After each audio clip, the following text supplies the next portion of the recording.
Ya, bismillah, alhamdulillah, wassalatu wassalamu ala rasulillah wa ala alihi wa sahbihi wa man walah. Okay, lepas tu pergi ke Gontor tu. Hari pertama kami melawat bahagian perempuan. Okay, memang full Arabic, full English. Arabic, English, dua tu. Oh, Indonesia tu? Indonesia ni. Pasal dia private punya ni, sekolah. Tapi dia sekolah macam sekolah agama lah. Senang cerita, sekolah agama sana. Memang full Arabic, full English. Kita sukalah tu, kan. Lepas tu cuma kita nampak dia ada macam orang kata pemudahkan, terlampau mudah. Okey, muzik okey, tak apa. Lepas tu apa lagi? Masuklah apa yang nak masuk, tak ada masalah. Cuma liberal. Ada liberal dia tu.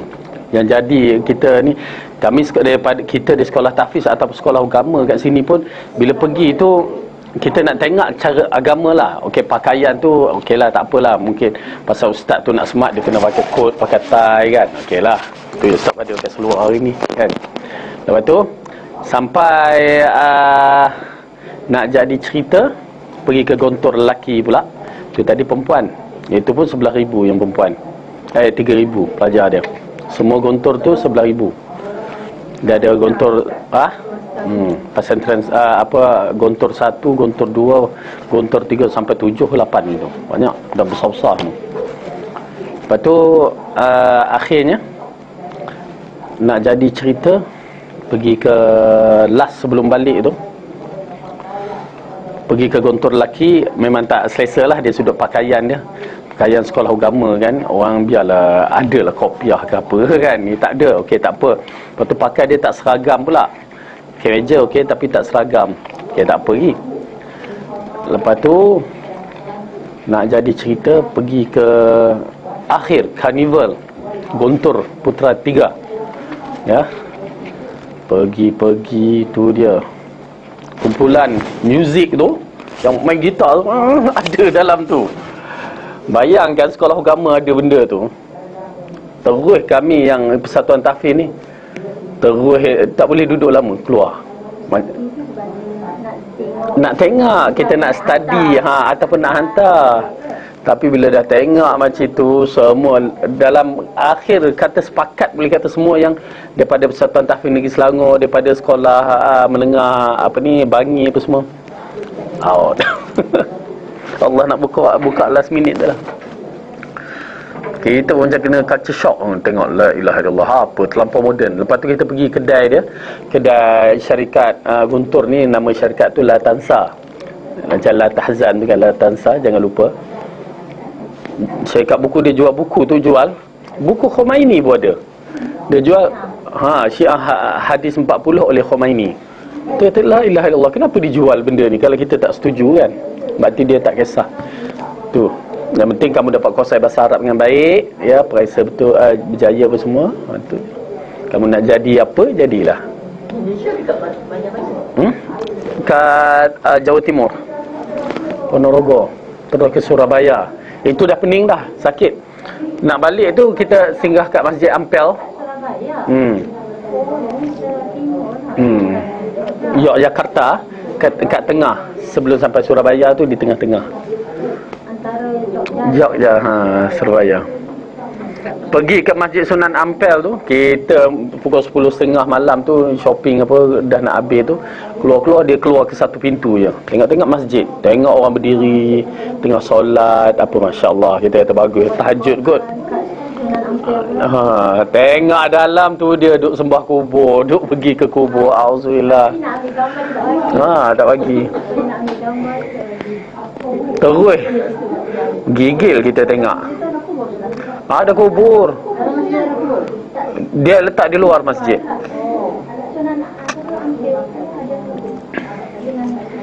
Terus gigil kita tengok. Pasal ramai sangat, tengah malam datang, ramai orang datang. Ustaz pergi tu bukan hari Jumaat kan? Tak. Hari Jumaat lagi orang tengok takut. Syirik lah. Beliau syirik tu.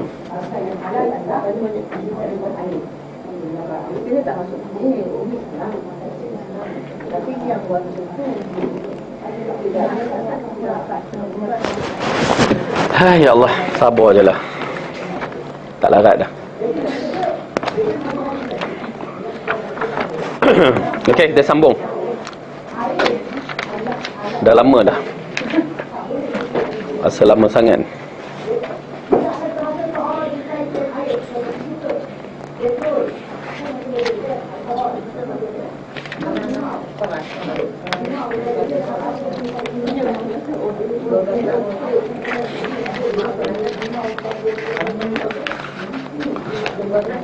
Okey. Dah muka surat 639 ni. Ya. Okey, bismillah, alhamdulillah, wassalatu wassalamu ala Rasulillah wa ala alihi washabihi man wala.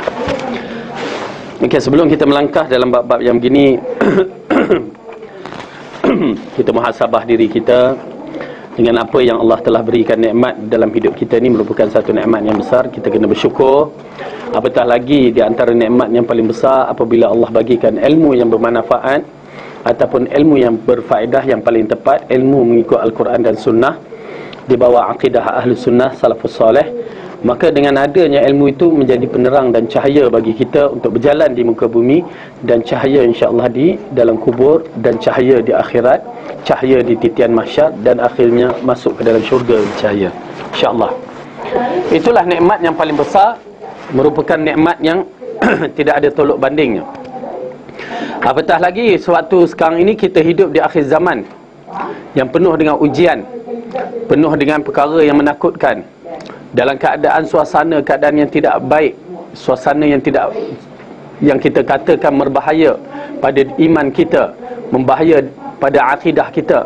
Maka di sini kita akan melihat satu perkara yang menakutkan. Kita hidup di akhir zaman. Ya, Rasulullah menjaminkan golongan yang akan berjaya ini ialah di kalangan Ta'ifatul Mansurah, golongan yang mendapat pertolongan Allah. Tak ada siapa lagi, ataupun Firqatun Najiyah ini ditafsirkan oleh Imam Ahmad, orang yang berpegang kepada Quran dan hadis. Itu je Ahlul Hadis yang dikatakan. Bila kita mendengarkan peristiwa demi peristiwa berlaku di tanah Arab, peringatan. Apabila berlakunya berbagai pergolakan di sana, peringatan yang saya katakan kena rujuk pada kisah tanda-tanda kiamat. Okey, dan juga tentang protokol Yahudi yang kita kena faham elok-elok. Bagi kita kena buka minda kita dan menyaksikan apa yang sedang berlaku di bumi Allah ni, terutamanya di Timur Tengah dan negara-negara tertentu, kerana dia berkaitan dengan kehidupan kita juga kalau kita tak menyaksikan. Okey, satu. Dan kedua, kita mendengar satu perkara yang terbaru di Amerika Syarikat. Apa dia perkara terbaru? Obama naik. Apa dia? Dah, itu dah. Yang terbaru ni, Obama naik, yang menang. Tak apa. Ada satu lagi. 3-4 hari lepas saya buka TV kat Indonesia, dia berbicara tentang bab itu. Yang pernah saya bicara satu ketika dahulu, ya. Apabila Soviet Union jatuh, berpecah Soviet Union tu menjadi negeri-negeri kecil. Dan sekarang berita terbaru, salah sebuah negara dalam Amerika Syarikat tu, Texas, nak keluar daripada Amerika Syarikat. Dan ada 2-3 negeri akan keluar daripada Amerika Syarikat. Texas akan keluar. Tak ya, kami pasang berita Indonesia dia berbicara bab itu. Itu wallahualam. Tapi saya nak bicarakan satu benda.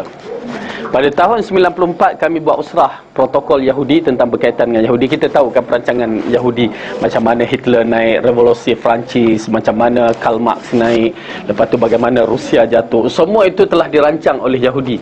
Bagaimana Iraq diserang, Afghanistan diserang, itu semua telah dirancang oleh Yahudi. Ingat tu. Dan apa yang berlaku di Timur Tengah sekarang telah di bawah perancangan Yahudi. Macam mana Amerika boleh duduk di Saudi sana, ya, macam mana puncanya. Semua telah kita tahu.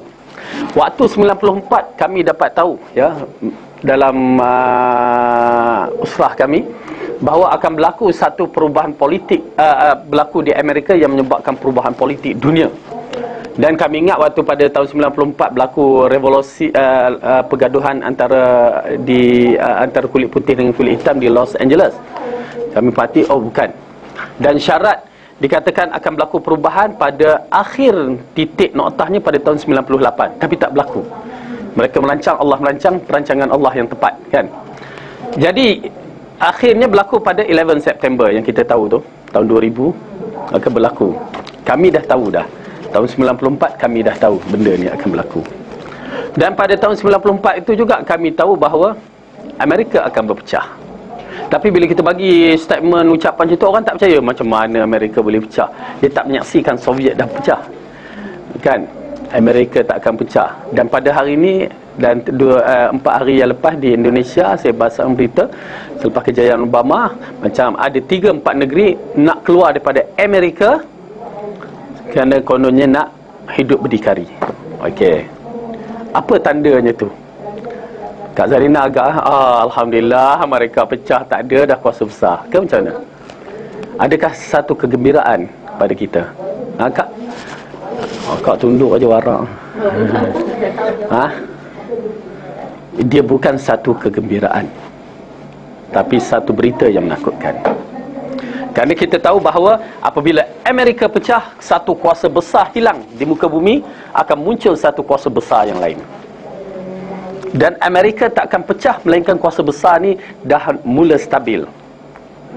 Kerana dia menggunakan Amerika untuk menjalankan semua, untuk dia mendapatkan tempat dia. Itulah Yahudi. Israel Raya akan muncul, Israel Raya, dan dia akan menjadi Yahudi besar. New World Order, yang kemuncak New World Order, mereka akan menguasai dunia. Okey. Jadi ini satu percaturan yang saya katakan berhati-hati ibu-ibu. Kalau kita tak ada ilmu, tidak ada kekuatan, berbahaya. Kerana apa? Kerana lepas Yahudi berkuasa, apa lepas tu? Yang mereka tunggu-tunggu, kemunculan satu makhluk yang paling ganas, paling bahaya dan penipu besar, Dajjal. Ini yang saya takut sangat. Saya tengah study satu persatu perjalanan ni. Dengar Amerika nak jatuh, nak berpecah ni, saya dah merasakan sesuatu yang tak baik akan berlaku untuk kita. Terutamanya orang yang faham Quran Sunnah, kita akan menghadapi rintangan yang berat lepas ni. Dan jangan fikir Iran itu lawan lawan Amerika lah, tak suka Yahudi. Rasulullah tidak pernah mengatakan Syiah ini ataupun Iran ini takkan tak suka Yahudi. Penipu belaka. Cukup dalam rukun dia, pura-pura itu adalah satu kewajipan. Dan kita tahu apa juga yang berlaku pada Iran dengan Israel, Amerika penipu belaka. Dan Rasulullah ada menyebutkan akan muncul Dajjal bersamanya tentera Yahudi Asfahan. Asfahan kat mana? Kat Iran. Hadis sahih. Jadi ini mengingatkan kita bahawa kemunculan Dajjal kali ini kemunculan yang cukup hebat, yang mana macam mana Khomeini muncul, berapa ramai orang Islam ikut. Dan begitu juga Dajjal akan muncul, berapa ramai orang Islam ikut. Tetapi dia bukan muncul atas nama Dajjal, ataupun dia bukan muncul atas nama kafir. Dia akan muncul atas nama Islam yang pandai berhujah Quran Sunnah, pandai berhujah berbicara. Kalau kita tak ada prinsip, kita akan ikut. Ingat, ini satu benda yang besar, sedang menakutkan. Bagi saya takut sangat-sangat ni. Saya berhati-hati bila dengar Texas nak tarik tu. Ini yang pernah kami bicarakan dulu. Jadi oleh kerana itu ibu-ibu, persiapan kita aja. Ya, penting jaga iman kita, belajarlah. Kerana kita tak ada hujah nanti. Bila sampai Dajjal, ingat ya, cukup orang-orang kita tengok ustaz tu terus kita kata betul. Kita tak ada ilmu kan. Betul ustaz, dalam TV pula tu, dalam hijrah pula ustaz. Dia dalil tu yang paling kuat. Dia bukan dalil ilmu dia tu. Tak keluar TV berarti lulus. Betul lah ustaz tu. Akhirnya kita akan rosak. Jadi saya sebagai peringatan lah, ya, benda-benda ni tidak boleh dipandang ringan dan bukan berita gembira kepada kita, kerana benda ini adalah berita menakutkan. Ya, jadi cuma kita mengharapkanlah iman yang kita pelajari dapat kita hayati dengan baik. Mudah-mudahan selamat kita semua. Ya. Apa dia? Dajjal tu seorang, tapi dia leader dan bertopengkan Islam. Walaupun kita nampak berperang antara Iran dengan Amerika, tetapi sebenarnya dia adalah musuh yang nyata. Ya, dia akan menggunakan kesempatan dengan kemunculan dia sebagai pembela Islam, nanti ramai pengikutnya. tidak terpengaruh dengan ajaran-ajaran. Apa bu? Bagaimana? Oh cik cakap Indon pula. Sejak balik Indon ni cakap Indon pula. Ha.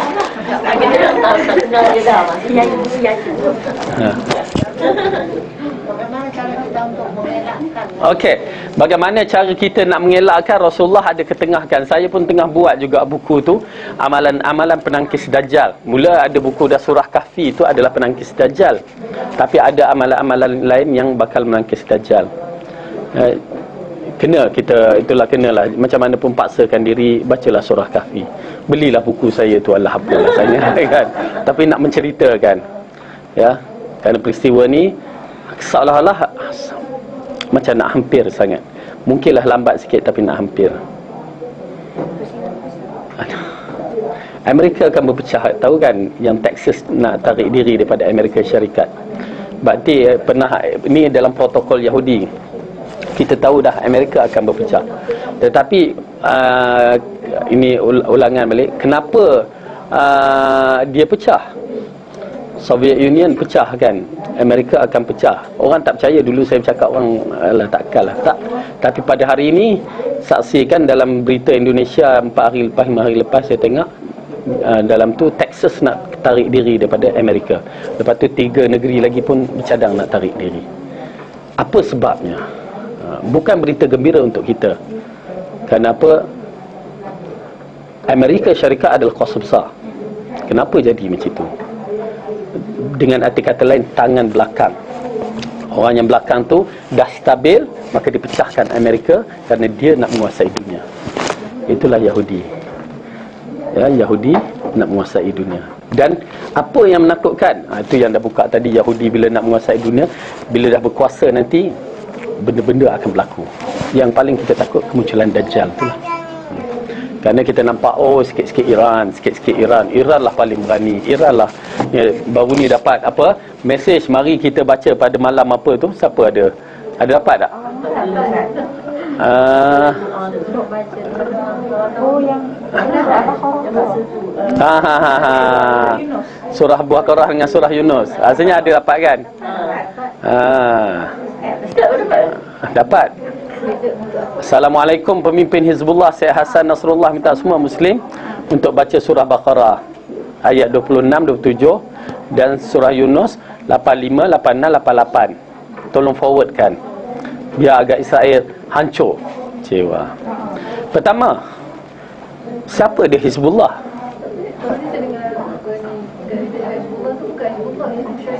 Ya. Hizbullah bukan Hizbullah. Hizbullah bukan orang Islam punya orang ahli sunnah. Hizbullah ni Syiah. Ya, Hizbullah Syiah. Ya. Kalau kita nak tahu apa yang sedang berlaku, semua penipuan berlaku terhadap di Syria sana. Umat Islam tertekan dengan Bashar Assad. Lari ke Lebanon kena tekan dengan Hizbullah. Umat Islam dibunuh oleh puak Syiah sana. Habis lari kat mana lagi? Okay, jadi ini perkara yang kita kena tengok. Siapa yang sebarkan, saya kata silap lah. Kerana dia tak kenal siapa dia Hizbullah. Tak tahulah hamba mana yang call. Kadang-kadang saya rasa benda ni kan, Maxis pun dia ada cara dia untuk menyebarkan fahaman. Jadi dia Oh. benda-benda macam ni. Orang kasi kuatkan tau. Yalah. Dia SMS tu Mungkin juga. Aduh. Entahlah. Sabar je lah. Ya Kak Zarina, pening kepala kita dah. Ya. Jadi cuma bagi saya berhati-hati lah, itu je. Pasal kita mengatakan percaturan ini seolah-olah dunia sedang menuju tanda-tanda kiamat alamat besar. Ya. Berkaitan dengan tanda kiamat dan berkaitan dengan protokol Yahudi. Ni dua perkara yang sedang berlaku sekarang ni. Ya, Amerika akan jatuh dan kejatuhannya itu akan bangun satu kuasa besar baru. Ya, dan satu kuasa besar baru ni kuat, bukan sebarangan. Cukup macam bila Amerika mengatakan teroris, apa berlaku negara Islam? Ditawan, Afghanistan ditawan, Pakistan dalam ketakutan, Malaysia pun tunggal langgang takut. Ya, diarahkan serahkan tangkap teroris. Semua, dan tak mustahil dia akan muncul kalimah-kalimah baru yang menyebabkan semua kerajaan akan taat. Dan kita nampak ketaatan itu apabila dalam hadis Rasulullah mengatakan dia akan datang membawa makanan dan air sungai. Maksudnya makanan sebesar bukit, air sungai. Apa tu? maksudnya dia akan menguasai ekonomi kita. Dan bila ekonomi negara dikuasai, habis, kan? Kita tahu ekonomi satu benda yang kuat, dan dia akan kuasai melalui duit-duit yang ada pada tangan kita. Duit-duit tidak akan berfungsi. Itu yang menakutkan. Dolar Amerika akan jatuh, kita dah tahu kan. Dah nak meletup dah tu. Dah kena kalau tarik semua tu, habis jatuh dolar Amerika. Jangan simpan dolar, simpan emas. Tapi simpan emas itulah pula nak berniaga emas macam mana? Tak selamat pula ya. Kena rompak pula. Aduh. Nak simpan apa ni? Kak Sabah lama tak jumpa Kak Sabah. Merajuk ke SMS dia saya tak angkat. Tak perasan. Bukan tak angkat, tak perasan. Handphone rosak. Banyak lagi. Ya. Ini discussion lah pasal berkaitan ni, pasal saya amat nak sampaikan tentang teori tentang berlakunya protokol Yahudi ni. Satu persatu berlaku, kita tak perasan, satu. Dan sekarang ni dah sampai ke muncak bila Amerika jatuh. Ya, siapa tu yang dikatakan ahli nujum, yang dia firasat dia sentiasa betul tu, orang kata Nostradamus, apa nama? Nostradamus, dia tengok nanti. Dia kata, yang Hitler tu betul, perang dunia pertama betul, 2 betul, revolusi Perancis betul. Tahu siapa dia tu? Itulah di antara salah seorang perancang gerakan Yahudi, protokol Yahudi ni. Dialah seorangnya. Dan itu semua yang berlaku, bermulanya perang pertama, kedua, revolusi Perancis, Hitler, apa semua tu, semua bawah dia punya pusingan. Macam yang dikatakan, akan datang satu bola api yang menghentam bangunan yang tinggi, ya, yang dikatakan 11 September. Dialah perancangnya. Itu yang boleh diceritakan, walaupun orang Islam terlibat sama. Dia peduli apa? Dan sekarang Amerika pula, dan cuba tengok apa perkembangan seterusnya yang dicerita tu. Ya, kita bukan percaya dia nujum, tapi kita percaya, kita tengok apa yang dirancangkan seterusnya, apa berlaku. Ya, buka yang tu, cuba tengok, keluarkan. Ya, takut yang jahat, umat Islam akan tertekan, kita akan tertekan. Yang sehingga Rasulullah kata nak jaga iman tu sampai kita terpaksa lari ke bukit-bukit bakau. Kak, tak apalah, dekat belakang rumah bukit. Tapi nak menceritakan Dajjal akan menguasai dunia selama 40 hari yang menenatkan. 40 hari ni penat betul-betul. Sebelum tu dah penat dah. 40 hari ni tenat betul-betul bagi orang yang ada iman. Orang yang tak ada iman tak apa. Yang tak ada iman dia sama Dajjal lah. Yang ada iman ni, mana nak lari, nak makan, nak minum.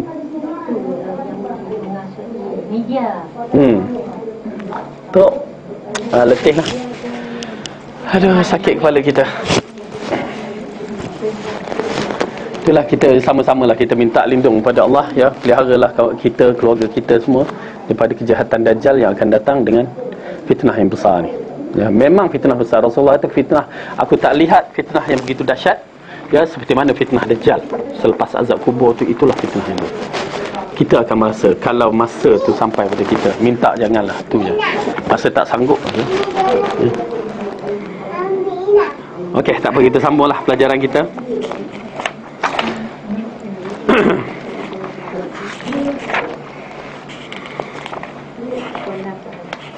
Muka surat 639.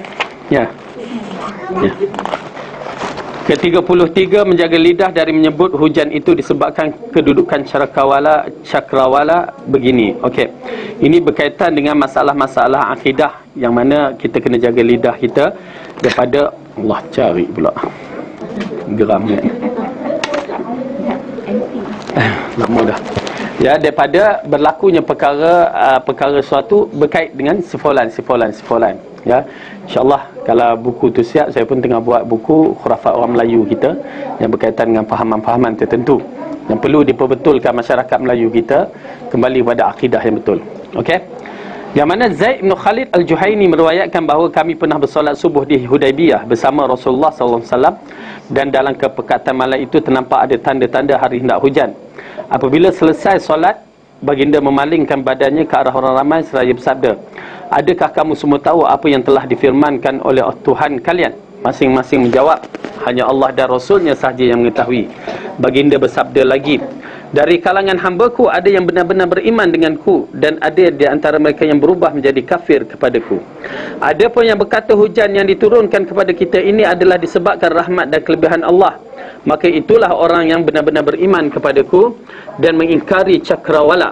Ada pun yang berkata hujan diturunkan kepada kita adalah disebabkan kedudukan cakrawala begitu begini, maka orang itu telah kafir kepadaku dan beriman kepada cakrawala. Okey.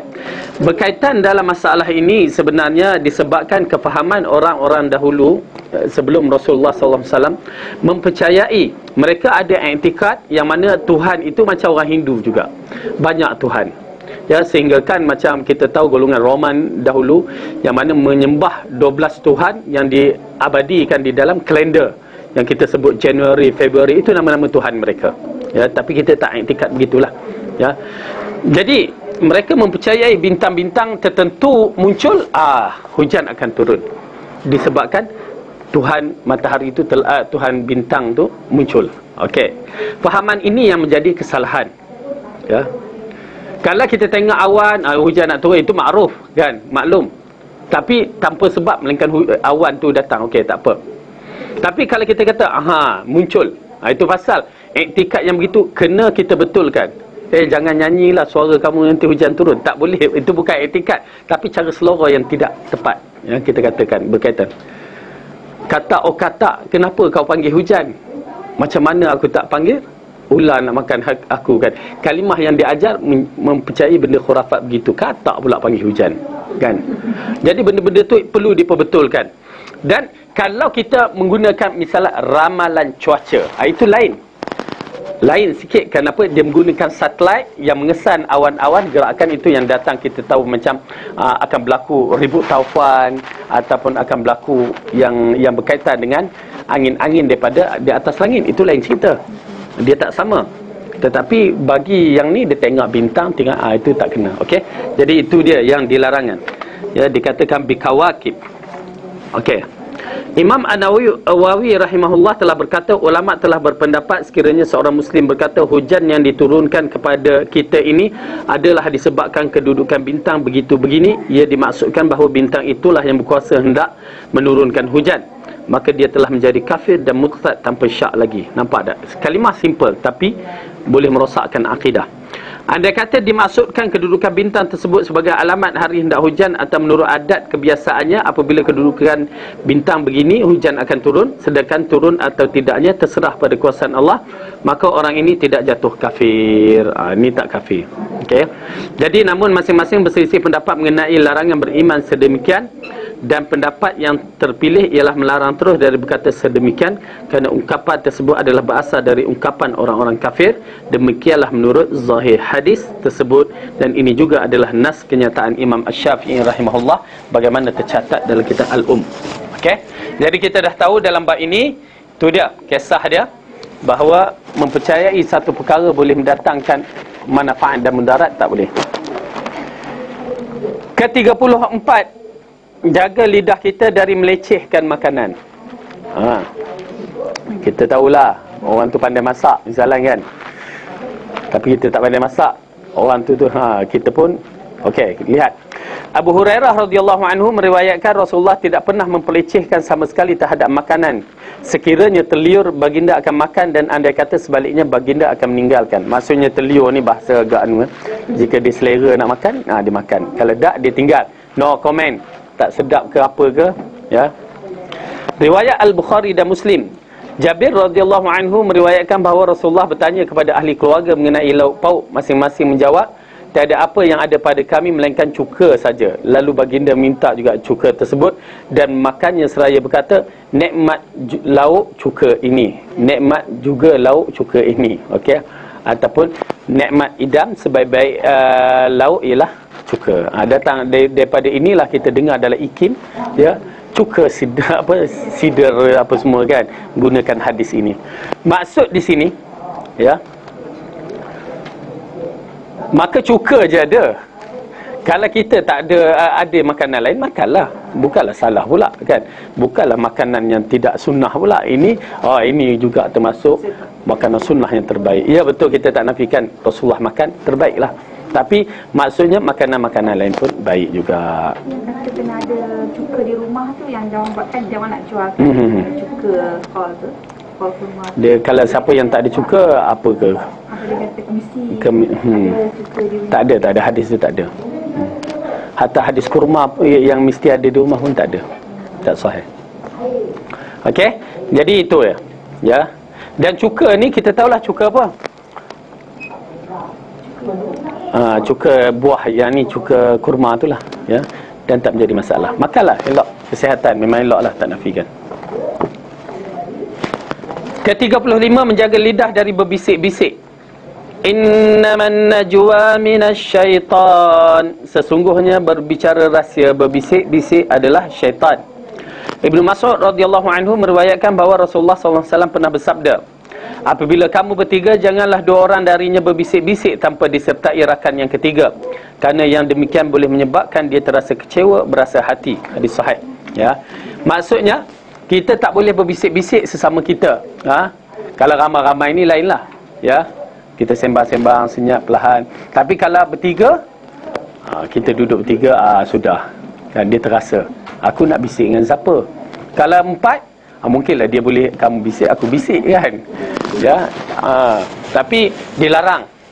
Satu. Dan kedua, kalau di tempat tu, misalan, ya, kita bertiga pandai English, pandai Arabic, seorang ni tak pandai, kan, dia dengar je kita cakap, tak boleh.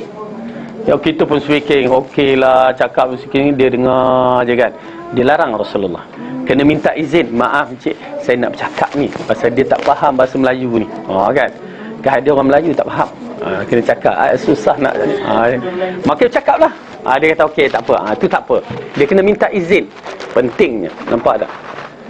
Jangan kita nak tunjuk kat orang kampung pula, orang kampung Kelantan pula tak reti cakap Inggeris kan. Misalan, cakap Inggeris, mereka pun bunyi Kelantan, kau macam mana nak cakap kan.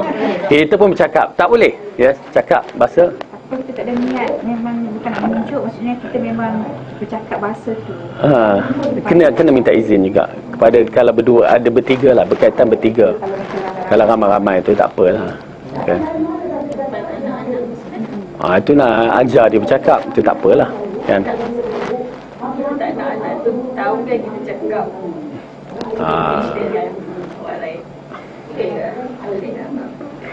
Tak apa, itu kita nampak tak ada apa, bukan mengumpat pun, bukan nak bercakap benda yang tak anu pun, kan. Ke mengumpat. Okey, tak apa, tak ada masalah. Jangan masuk campur urusan tu kan. Anak pula jenis tak apa, jenis suka dengar orang tu sembang. Aduh. Okey. Kemudian yang ke-36, menjaga lidah dari menyebut-nyebut dalam masjid terhadap kehilangan harta benda. Ini di antara perkara yang dilarang di dalam hadis tentang berkaitan dengan masjid.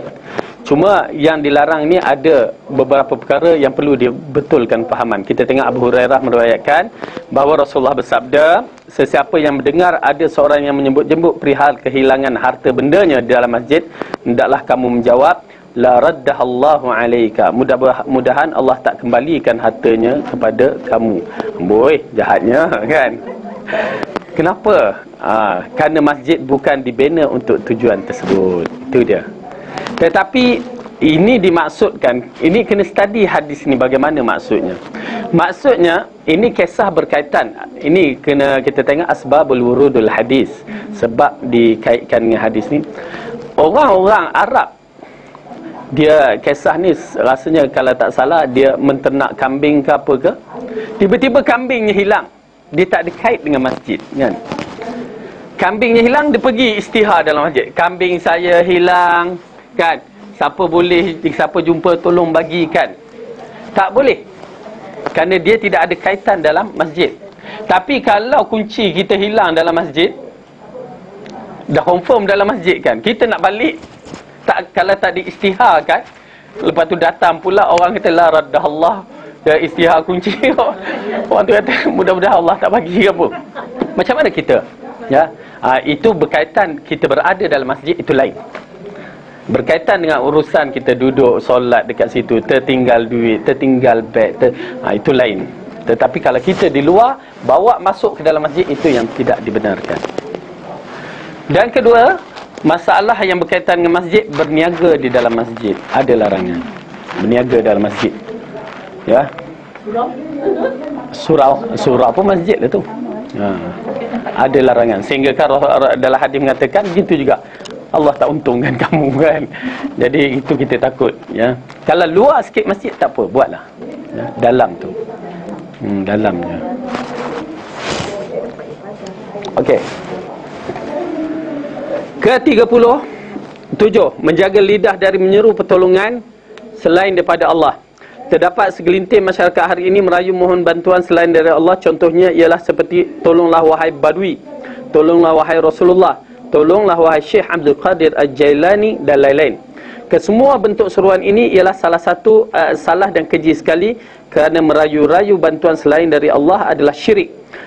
Rayuan memohon pertolongan tidak boleh ditunjukkan kepada seorang tertentu walau setinggi mana martabat yang disandangnya, baik malaikat, rasul, nabi atau mana-mana orang yang soleh. Allah Subhanahu Wa Taala sahaja yang Maha Esa, yang layak menolong hamba-hambanya. Rayuan bantuan adalah dalam bentuk supaya menambah ilmu pengetahuan, menambah kekuatan, harta benda, menyembuh penyakit, pengampunan dosa dan sebagainya. Ini dia. Ya, kerana ini masalah yang masyarakat kita banyak silap, terutamanya golongan tarikat yang mempercayai tok guru dia, sama ada hidup ataupun mati, dia meminta pertolongan. Istighasah ini dinamakan istighasah. Istighasah memohon pertolongan hanya kepada Allah sahaja. Tu yang pergi ke kubur Sunan Ampel tu. Dia pergi tu dia, nauzubillah. Hatta menjadi salah apabila kita tengok mutawif yang tidak bertanggungjawab, ya, di Madinah misalan, di kalangan orang Indonesia kebanyakannya. Apabila dia mengatakan pergi ke kubur Rasulullah dan minta doa pada Rasulullah, bukan minta pada Allah, pada Rasulullah. Ya, syirik. Sama dengan bertawassul. Itulah bertawassul.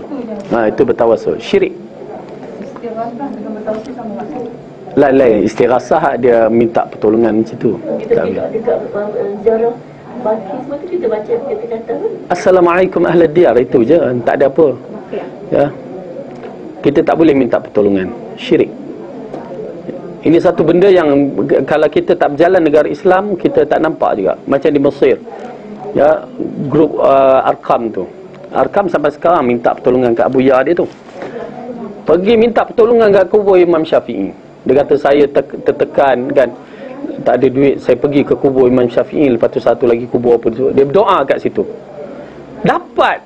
Subhanallah kan, Allah nak uji betul lah. Dapat tu bukan berarti betul, tapi dapat itu merupakan ujian, fitnah. Ya, lagi kuat dia buat. Nauzubillah min zalik. Ya, nampak tak kalau Allah nak jatuhkan. Okey, jadi bila kita melihat benda-benda begitu, jangan dibuatlah. Ya, memohon pertolongan selain daripada Allah adalah syirik. Dengar dalam ayat Quran, maksud dia dalam surah Isra, kepada masing-masing golongan baik, golongan ini maupun golongan itu kami berikan bantuan dari kemurahan Tuhanmu. Nampak tak? Allah bagikan dari kemurahannya. Okey. Jadi ini di antara perbuatan yang perlu kita berjaga-jaga dan minta pertolongan hanya pada Allah. Kalaulah benda ni betul, minta pada Rasulullah kan, maka siapa yang akan buat dulu? Sahabat akan buat. Tapi kita tengok kejadian kemarau pada zaman Sayyidina Umar. Sayyidina Umar tak pergi kubur Rasulullah, tapi Sayyidina Umar pergi ke Abbas, bertawassul dengan Abbas. Nampak tak? Jadi benda ni kena faham elok-elok. Dan ingat, golongan-golongan tarikat, golongan sufi yang sekarang ni duk sebut Al-Habib, mereka beriktikad dengan perkara-perkara begini. Ya, boleh meminta doa pada orang yang dah mati. Nauzubillah, syirik. kita nak mohon untuk dapatkan syafaat daripada Nabi. Kita buat doa kita macam mana? Baca doa selepas selepas azan tu. Dan selawat banyak. Yang penting prinsip clear kan. Rukun Islam, solat, zakat apa semua clear kan. Bab-bab hukum hakam clear kan, yang wajib. Lepas tu barulah datang yang lain-lain tu. Ini wajib tak selesai buat benda yang macam tu kan, takkan dapat syafaat.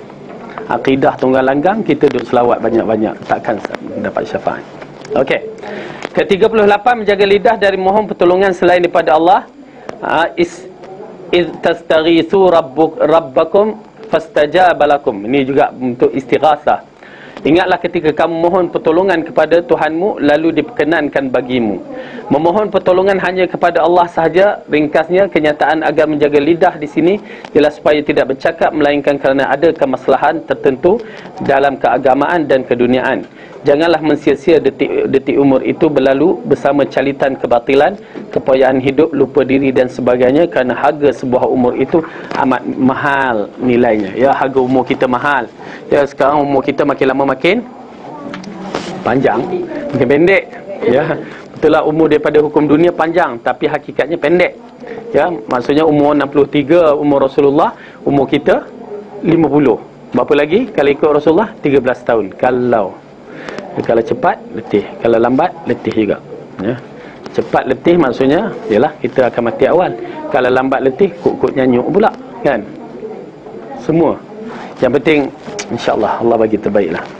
Saya telah cuba mengutarkan beberapa bentuk penjagaan lidah sebagaimana yang sepatutnya dikawal, kerana ianya merupakan pintu masuk syaitan yang paling besar, bertujuan menghancurkan keharmonian seseorang insan.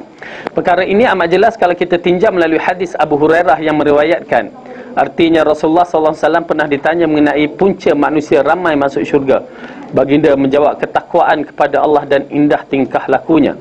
Kemudian ditanya pula punca manusia banyak masuk neraka.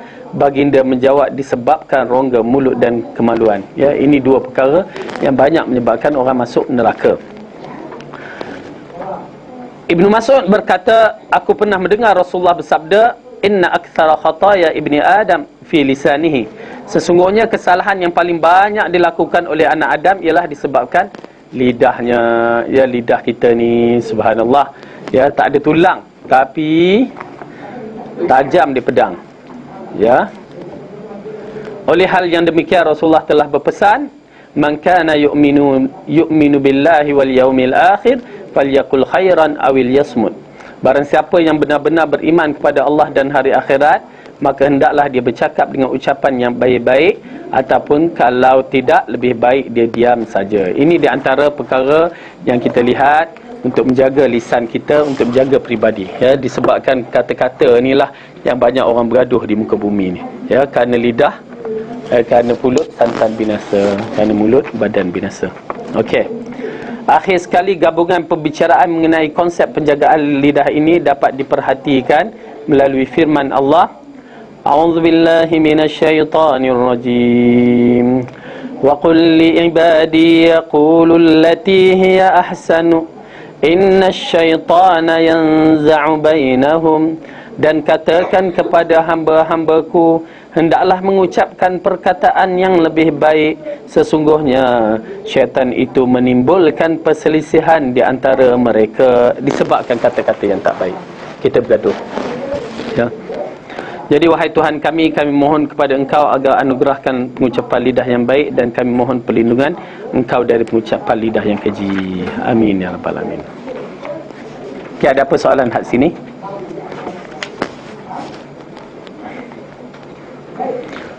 Okey, kita masuk bab yang berikutnya, bab ke-18, perisai menjaga perut. Okey. Masalah-masalah yang mana syaitan akan masuk, maka di sini diberikan jalan-jalan untuk pemeliharaan kita. Maka berikutnya ialah menjaga perut. Menjaga perut maksudnya kena pergi spa, pergi apa lagi? Nak jaga jangan gemuk.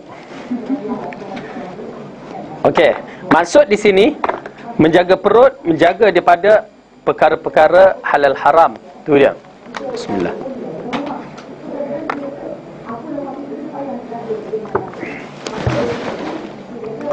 Rasulullah bersabda, yang pertama menjaga perut dari makan riba. Ini dia masalah kita, kita tak boleh nak lari daripada riba. Kalau boleh lari, larikan. Masalah riba terlalu berat, ya, sehingga Rasulullah Al-Quran Allah mengisytiharkan perang. Kalau Dr. Sulaiman Nordin tu, ya, bincang dalam bab ini, dia nak beli kereta cash, ya, dia mampu kan. Kadang-kadang paling kurang dia kata second hand lah, dia tak nak sistem riba ni, ya. Subhanallah, ya. Baik, kita lihat. Abu Hurairah meriwayatkan bahawa Rasulullah SAW telah bersabda, jauhilah kamu dari 7 perkara yang memusnahkan, yakni kabair. Masing-masing bertanya, apakah perkara tersebut wahai Rasulullah? Jawab baginda, pertama syirik kepada Allah, yang kedua melakukan sihir, yang ketiga membunuh jiwa tanpa jalan kebenaran, yang keempat memakan riba, yang kelima memakan harta anak yatim, yang keenam berpaling tadah di medan perang, dan yang ketujuh menuduh wanita muslimat yang suci mengerjakan zina, melakukan zina. Ini dia 7 perkara yang besar. Kemudian Rasulullah mengatakan, dari Ibnu Mas'ud meriwayatkan, Rasulullah bersabda, Rasulullah telah melaknati orang yang memakan riba dan juga wakilnya. Berat tu, iaitu pasal bila berkaitan dengan bank, masalah sedikit. Habis macam mana ustaz? Wallahu alam, ustaz tak boleh jawab kan. Cuma tu guideline. Habis kalau yang berniaga dalam bentuk apa, bank Islam ni, itu kita ambil hukum zahir je. Tu jelah yang tapi bila sebut bank, semuanya takkan lari daripada riba walaupun bank Islam. Ya. Cuma diketengahkan kita yang zahir tu, kita ambil hukum zahir je. Okey. Kemudian Rasulullah mengatakan lagi, Rasulullah telah melaknat orang yang memakan riba, wakilnya, penulisnya dan juga saksinya. Tu dia 4 sekali. Makan riba, wakilnya, penulisnya dan saksinya. Nak tambah apa lagi? Pemberi sewa banknya. Dia tambah, dia berkait-kait dengan masalah riba. Masalah riba macam masalah arak. A sampai Z yang berkait semua kena. Kalau orang tu bagi sewa rumah, bangunan tu, dia kena. Pasal dia tahu bangunan nak bagi sewa riba. Kalau dia bagi apa untuk pengiklanan, habis kena. Susah. Arak begitu juga. Bermula kalau dia tahu dia tanam anggur tu untuk kegunaan arak, hukumnya kena juga. Dekat arak kalau kita tengok, bermula daripada penanamnya, pengedarnya, pembekal, pembuat, habis satu sampai last kali peminumnya. Habis cerita. Habis perawatnya, itu lain ceritalah. Kan? Ini dia masalah riba. Dan kita tengok pula Ibnu Mas'ud meriwayatkan bahawa Nabi SAW telah bersabda, tidaklah lahir perbuatan zina dan memakan riba, melainkan diri mereka sendiri sengaja menghalalkan azab Allah ke atas mereka nanti. Okey. Boleh kita tengok di bumi kita. Ya, riba banyak ada? Ada. Di Malaysia ni ada. Yalah, itulah. Bank-bank riba lah bangunan yang paling tinggi. Nampak dari jauh. Ya. Tak ambil bank loan beli rumah, beli kereta. Kalau mampu elak-elak. Tengok ya, kita tengok hadis ni macam mana. Tidaklah lahir perbuatan zina. Perbuatan zina di bumi kita banyak. Anak luar nikah tahun ni saja dah berapa kan. Dan memakan riba, melainkan Allah diri mereka sendiri sengaja menghalalkan azab. Bumi kita layak tak terima azab? Confirm. Tapi kenapa Allah tak azab?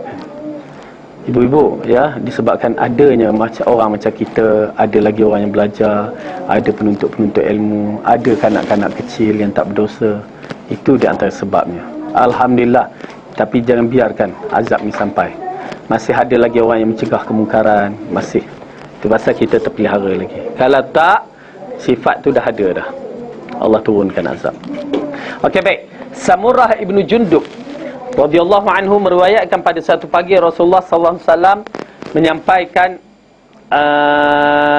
menceritakan kepada kami satu kisah mimpinya sebagai bersabda, pada satu malam ketika dalam tidur aku telah didatangi oleh 2 orang yang tidak dikenali membawa aku berjalan-jalan.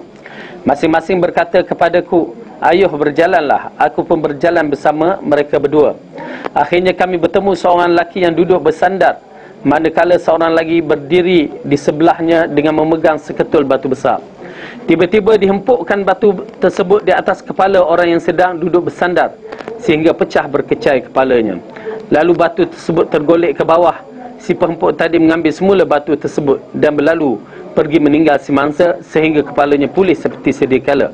Kemudian si penghempuk itu datang lagi melakukan kerja yang sama.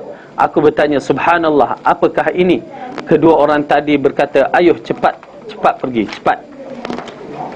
Akhirnya kami menemui seorang lelaki yang penuh perutnya di atas kepalanya, sedangkan seorang lain berdiri di sebelahnya dengan memegang sebatang besi cengkok.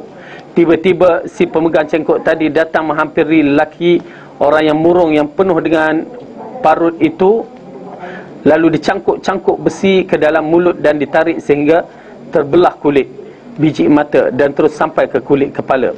Kemudian dia berpindah ke sebelah lain dan melakukan hal yang serupa. Belum pun selesai cangkukan kedua, cangkukan ke atas kulit pertama sudah sembuh dan diulanginya lah sampai sebagaimana semula.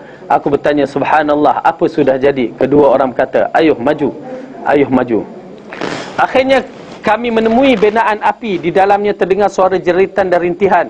Kami cuba mengintainya dan kami dapati dalamnya terdapat golongan lelaki dan wanita yang masing-masing bertelanjang bogil. Didatang kepada mereka julapan api dan masing-masing terus melolong-lolong. Aku bertanya, siapakah mereka itu? Kedua orang tadi menjawab, ayuh maju. Akhirnya kami bertemu sebatang sungai yang merah menyala seperti darah. Tiba-tiba kami dapati dalamnya seorang lelaki yang sedang berenang-renang. Sementara di pinggir sungai terdapat seorang lelaki yang sedang memegang anak-anak batu. Apabila si perenang sampai di pinggir sungai, dia terus menganga mulutnya dan orang yang berada di situ akan baling anak batu ke dalamnya. Sesudah itu dia akan berenang semula. Begitulah seterusnya. Aku bertanya, siapakah kedua orang itu? Kedua-dua orang itu menjawab, ayuh maju. Akhirnya kami bertemu dengan seorang yang rupanya amat bengis dan gerun. Dia menyalakan api dan berjalan di sekelilingnya. Aku bertanya, siapakah orang ini? Kedua jawab, ayuh maju. Akhirnya kami bertemu dengan satu taman yang di dalamnya terdapat tumbuh-tumbuhan yang sangat tinggi dan berbunga di dalamnya harum mewangi dan berseri-seri. Tiba-tiba aku dapati di dalam taman itu ada seorang lelaki yang sangat tinggi, hampir-hampir kepalanya mencicah ke langit. Di sekelilingnya terdapat ramai kanak-kanak kecil. Aku bertanya, siapa lagi lelaki ini dan siapa pula kanak-kanak itu? Kedua menjawab, ayuh maju. Ya. Akhirnya kami bertemu dengan sebatang pohon yang tersangat besar dan indah. Belum pernah aku melihatnya sebelum ini.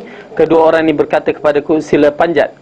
Kami pun memanjatnya sehingga tiba di suatu kota yang terbina dari batu, bata emas dan perak. Kami pergi menghampiri pintu kota tersebut. Apabila pintu kota dibuka, kami pun masuk ke dalam dan kami dapati wajah penghuni-penghuni di situ. Di sebelahnya tersangat elok dan di sebelah lagi tersangat hodoh. Kedua orang itu berkata kepada mereka, ayuh pergi dan terjun ke dalam sungai itu. Tiba-tiba terdapat sebatang sungai yang sedang mengalir, terbentang di hadapan dan akhirnya airnya tersangat jernih sekali. Lalu masing-masing pun terjun ke dalamnya. Selepas itu mereka datang kembali kepada kami dalam keadaan wajah berseri-seri tanpa keburukan lagi. Kedua-dua berkata, inilah syurga Aden dan ini pula adalah kediaman kamu. Aku melemparkan pandangan mataku ke arahnya dan aku dapati ianya seperti istana yang sangat indah sekali. Kedua orang itu berkata lagi kepadaku, inilah kediaman kamu. Aku berkata kepada keduanya, semoga Allah memberkati kamu berdua. Kalau begitu biarkan aku masuk ke dalamnya. Keduanya berkata, adapun sekarang ini tidak dibenarkan lagi dan nanti kamu akan masuk juga ke dalamnya. Okey, kita mulakan. Jadi ini di antara mimpi yang Rasulullah ceritakan bagaimana perjalanannya di alam mimpi dia. Dan mimpi Rasulullah adalah benar. Itu kita kena tahu, mimpi Rasulullah adalah benar.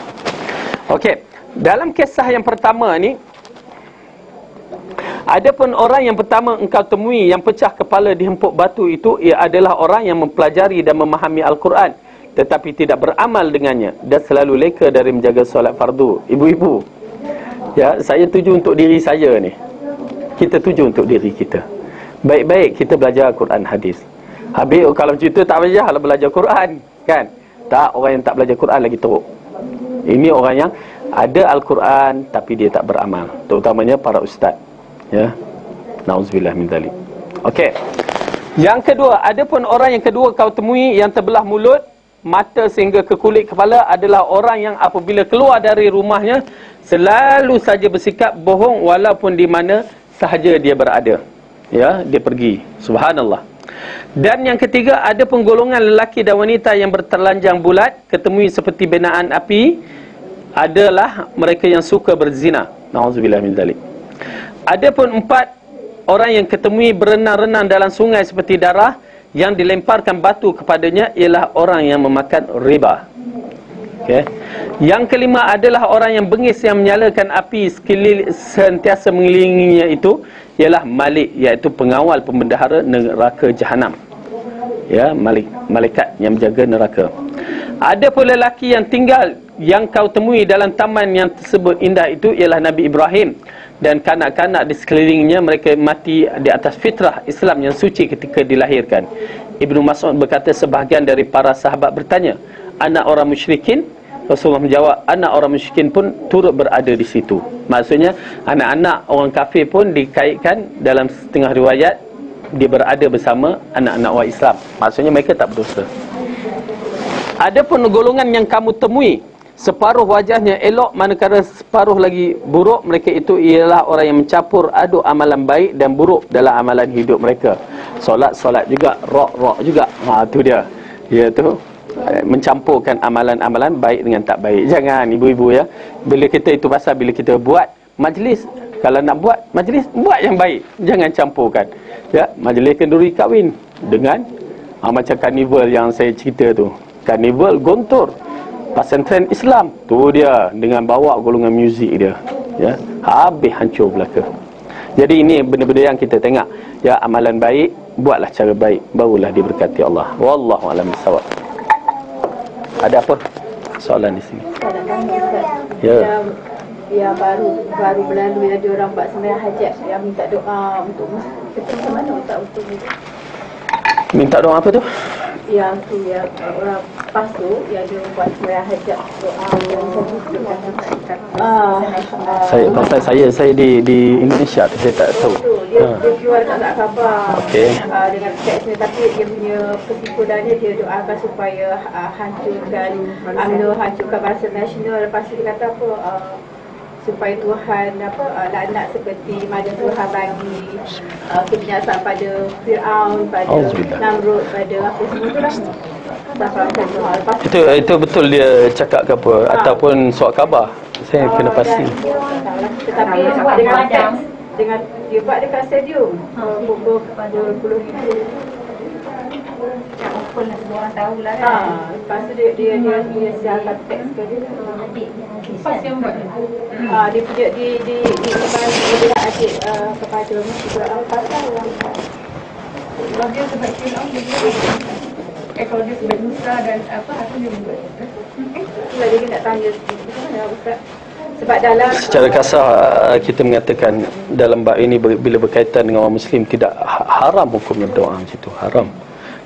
Ya, walaupun kita berbeza pandangan dan pendapat, tapi haram. Seharusnya ditukar, bukan mencela melaknati, tapi Allah bagi petunjuk. Ini yang dikatakan dalam Syarah Ibnu Aqil, seorang imam yang besar di zaman tabi'in mengatakan, di antara akidah ataupun prinsip manhaj ahli sunnah wal jamaah mendoakan pemimpin kepada petunjuk. Doa, ya Allah bagi petunjuk. Walaupun kita tahu di zaman itu pemimpinnya zalim, siapa tak kenal kan, Hajjaj ataupun pemimpin seperti siapa nama tu, Al-Ma'sum, Al-Mu'tasim, apa semua tu. Ya, nama-nama ni yang pernah Al-Mu'tasim, di antaranya Mu'tazilah, tetapi kebaikan Mu'tazilah, tahu bila sebut Mu'tazilah masih lagi dikatakan golongan sesat. Tetapi bagaimana ulama mengatakan berdoa, ya Allah bagi petunjuk, bagi petunjuk. Itu dia. Ini di antara fiqah kita berhadapan, masuk bukan hukum fiqah, tapi kaedah kita berhadapan dengan pemimpin-pemimpin Islam tetapi tidak soleh. Ya, pemimpin Islam tidak soleh, itu kaedah mendoanya. Ya Allah bagi petunjuk, bagi petunjuk. apa bagi apa supaya Allah mencantumkan Pasal dia gunakan kalimah laknat tu. Silap besar. Baik-baik. Saya takut bukan apa, kalimah laknat itu akan berbalik kerana bukan kepada orang yang layak dilaknati. Sampai misalnya, maaf kita non politik, okey, saya tidak berminat politik, tapi saya terpaksa lihat keadaan. Misalnya apa yang berlaku pada peringkat Dr. Mahathir dulu, saya katakan kan, sampai mereka menggelar dia Maha Fir'aun. Satu benda yang tersilap besar, benda tu orang yang menggelarkan dia. Na'udzubillah min zalik. Kalau kita tak suka, betul pandangan kita berbeza, kita ada beradab cara untuk profesional lah dalam bab ni, bukan main letak Maha Fir'aun. Ada yang mengkafirkan Mahathir, lagi berat, ya, terutamanya golongan Khawarij ni yang mengkafir ni. Ini kaedah-kaedah yang kita lihat, kaedah-kaedah Khawarij kalau dah berdoa macam tu. Saya tak pasti ya, apa-apa saya kena pasti dahulu. Tapi kalau itulah kaedah dia berdoa dengan cara yang begitu, silap besar. Kamu sedang berbicara dengan pemimpin manusia yang Islam mungkin dia zalim, mungkin tak zalim pun, dia lo'lak dia tu lah, bagi saya lo'lak dia tu, ya, tak zalim. Pada berlainan aliran, berlainan pahaman. Disebabkan perbezaan itu kita terus membuat silap. Tak kena. Itu bagi saya, kita tahu kebenaran, walaupun orang yang buat tu bertarak tu guru ke apa, kita terpaksa tolak. Ini ketegasan dalam berilmu lah. Lepas tu bila ramai pihak yang bagi pandangan, Mursyid Ampul cakap, dia kata boleh. Apa dia kata apa? Ada yang murtad, dia tak boleh murtad kan? Dia kata pula hadis mana tak? Dia kata apa dia? Kita pun tak dia meletakkan murtad pula. Dia kata orang UMNO ya, pihak UMNO murtad. Astagfirullah. Silap besar tu, silap besar. Yang kesan yang macam ni Ustaz, macam kita ni bila kita baca, kita pun fikir balik kan, macam kita tak nak masuk lama-lama, tapi orang yang taksub, yang terima bulat-bulat, tu yang kesian. Silap besar tu, silap besar. Pasal bila kalau tok guru yang mencakap tu silap besar, dia akan timbul satu cara baru balik, macam perpecahan masjid dua imam tu balik. Pasal dah letakkan murtad. Auzubillah. Maaf ibu, saya tak mahu libatkan secara ni, tapi saya katakan ini cara fikrah Khawarij. Fikrah Khawarij. Kenapa marah sangat tu? Minyak yang kat Kelantan tu apalah. Dalam hadis kata apa? Walaupun kamu diperintah oleh seorang hamba Habsyi, kena taat. Selagi walaupun pemimpin kamu memukul kamu dan mengambil harta kamu, kamu kena taat. Dahsyat. Tak sampai tahap tu. Walaupun royalty tu bukan hak kita, kan? Ialah hak kita, tapi bukanlah benda tu dijadikan alasan untuk kita mengkafirkan, memurtadkan mata muka. Apa sesemua dibuat oleh manusia, bukan dibuat oleh berat ya, maaf ya, saya bukan apa, kita takut salah memurtadkan, salah melaknat, dia akan kembali pada kita tu je. Bagi saya benda tu tak tepat. Tapi saya tak pastilah, pasal saya duduk kat Indonesia, tak tahu apa cerita. Yang saya tahu pada satu Muharram di Indonesia tu, tempat yang saya duduk di Ponorogo tu, dia bawanya kepala lembu tu berarak. Ya, orang Islam ni lah, ramai barak. Lepas tu dia campaknya dalam tasik. Kenapa campak? Buatlah sup kepala lembu ke? Kononnya untuk keberkatan, rasa rahmat daripada Tuhan. Dia kait juga Allah telah bagi rahmat kepada kita, jadi kita buat pengorbanan begitu. Saya pernah dekat sebenarnya sambutan tu sebenarnya memang tak wujud ya, Mas. Mana ada dulu. Kalau itu buat maknanya bid'ah. Memang bid'ah. Satu Muharram. Dekat tempat Hamka dia orang buat juga. Mungkin bukan orang dia kot. Kat mana Indonesia? Bukit Tinggi. Saya pergi dekat kampung Hamka. Orang situ buat satu Muharram dia buat. Ada yang tu halau 5-7 ekor lembu kerbau. Halau masuk untuk ni lah, kononnya keberkatan. Itu. Masuk lomba. Kerbau tak tahu lah masuk kandang kot. Tapi sebenarnya tak dibenarkan. Tak ada. Ma'al hijrah tak ada dalam Islam. Jadi tak ada lah kalau dia tak ada. Kat masjid semua buat doa. Tahu tak semua orang tanya. Senang je. Alhamdulillah. Kak dah faham, senang. Yang tak faham tu, tak ada hadis pun. Mana ada hadis? Pasal pada zaman Rasulullah tak ada tahun hijrah. Rasulullah bermula tahun hijrah pada zaman Saidina Umar. Pada zaman Saidina Umar banyak benda yang ditimbulkan. Dia kata pasal pada zaman Rasulullah orang nak tahu tahun tu tahun bila? Alah 10 tahun yang lepas tahun gajah. Kan? Rasulullah lahir tahun gajah. Dia peristiwa besar berlaku. Kalau orang kampung kita dulu dah berapa umur budak ni? Alah lebih kurang pokoknya sebatang tu yang tinggi tu. Dia ukur macam tu. Jadi begitulah kedudukannya zaman Rasulullah. Jadi Saidina Umar kata, apa kata kita ambilkan tahun peristiwa yang besar. Mula nak ambil Badar, ambil apa, dan akhirnya di tengah hijrah yang paling tepat. Itu yang mulanya tahun hijrah. Ada tak doa sesuatu dalam KM? Ustaz ni dia bangsa Arab saya rasa, tapi dia cakap bahasa Melayu fasih. Macam dia orang utara, orang kita saya rasa tak tahu lagi duduk sana kan. Dia kata kena baca ayat kursi sebanyak 360 kali. Rukun ada 9 setiap kali. Untuk apa tu? Untuk setiap hari dalam setahun.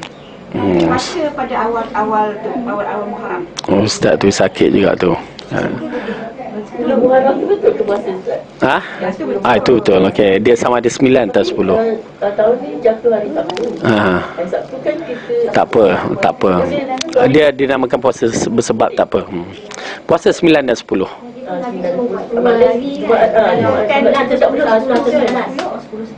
Dia 9-10 terbaik. Kalau tak boleh 10-11. Okey. Jadi itulah puncanya. Okey. Jadi asalnya tak ada. Tahun ialah kita tak kisahlah buat tahun hijrah, tapi nak menyambutnya dengan apanya. Letih tak. Beraraknya lagi. Tu nanti Maulud Nabi nak berarak lagi. Orang yang pakai yang macam baju baru yang seksi tu kan pergi barat sekali buat awal Muharram. Dia buat juga. Dia nak sambut apa? Dia buat awal Muharram. Kemban. Pasal berkemban tu, ingat tradisi Hindu yang pernah wujud di Malaysia kan. Itu tradisi dia ada beza tu, yang berkemban dengan tak berkemban tu. Ada beza. Saya dapat tahu ada beza. Dah kahwin dengan tak kahwin. Saya confuse yang mana dah kahwin dengan tak kahwin. Ya, agaknya. Dia ada beza dia tu. Okey, insya-Allah. Baik, yang baik itu datang daripada Allah, yang salah silap itu dikemas. Aku qauli hadza wa astaghfirullah li wa lakum. Assalamualaikum warahmatullahi wabarakatuh.